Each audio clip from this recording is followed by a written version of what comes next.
गरिबांना रस्त्यावर देखील 2 वेळचे अन्न खायला मिळावे ही भूमिका ठेवून महाविकास आघाडी सरकारने शिवभोजन योजना सुरू केली होती।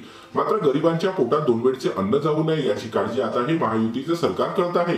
शेतकऱ्यांच्या नावाने डीबीटी सारख्या योजना त्यांनी कशा राबवल्या ते आता पुढे येत आहे। आजही मी त्याबद्दलची भूमिका मांडली आहे आणि शेतकरी एकीकडे आत्महत्या करतात, शेतकरी कर्जामध्ये डुबत आहे।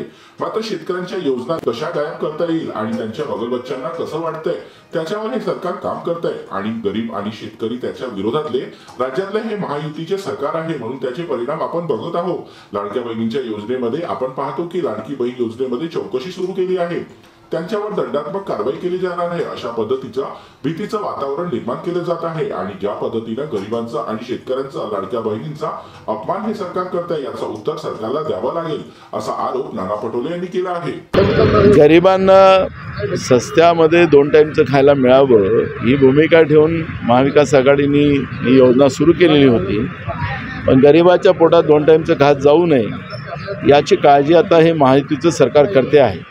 शेतकऱ्याच्या नावानं डीबीटी सारख्या योजना त्यांनी कशा राबवल्या ते आता पुढे येतात आहे। आजही मी त्या पद्धतीची भूमिका मांडलेली आहे आणि शेतकरी एकीकडे आत्महत्या करतात आहेत, शेतकरी कर्जामध्ये डुबतात आहेत, पण शेतकऱ्यांच्या योजना त्या कशा गायब करता येईल आणि त्यांच्या बगलबच्च्यांना कसं वाटता येईल त्याच्यावर हे सरकार काम करते आणि गरीब आणि शेतकरी याच्या विरोधातले राज्यातलं महायुतीचं सरकार आहे, म्हणून त्याचे परिणाम आपण बघतो आहे। लाडक्या बहिणीच्या योजनेमध्ये आपण पाहतो आहे की लाडकी बहिणीच्या योजनेमध्ये त्यांनी चौकशा सुरू केलेल्या आहेत, ज्यांनी त्यांच्या नॉर्म्समध्ये आता नॉर्म्स त्यांनी तयार केले, त्या नॉर्म्समध्ये नसतील तर त्यांच्यावर दंडात्मक कारवाई केली जाणार अशा पद्धतीची भीती निर्माण केलेली आहे। सरकारने जेव्हा ही योजना सुरू केली त्यावेळेस सरकारने सांगितलं होतं की आम्ही ह्या लाडकी बहीण योजना आम्ही सगळ्यांनाच चालू करतो आहे असं सरकारने जाहीर केलं होतं, राज्याच्या मुख्यमंत्र्यांनी जाहीर केलं होतं, सगळ्यांनी घेतलं। महाराष्ट्रातलंच नव्हे तर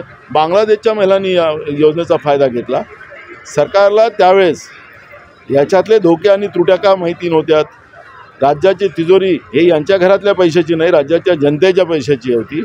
ती तिजोरी आपल्याला मतदानासाठी आपल्याला निवडणुकीत फायदा व्हावा याच्यासाठी त्यांनी खर्च केला होता का, त्याच्यावर डाका मारला होता का, हे प्रश्न सगळे त्या निमित्तानं निर्माण झालेले आहेत। आणि म्हणून येत्या विधानसभेमध्ये हे सगळे प्रश्न उपस्थित करून सरकारला उत्तर द्यावं लागेल आणि ज्या पद्धतीनं गरिबांचं आणि शेतकऱ्यांचं आणि लाडक्या बहिणींचा अपमान हे करतात आहेत त्याचं उत्तर सरकारला द्यावं लागेल, नाही तर जनतेच्या रोषापुढे याला जावं लागेल।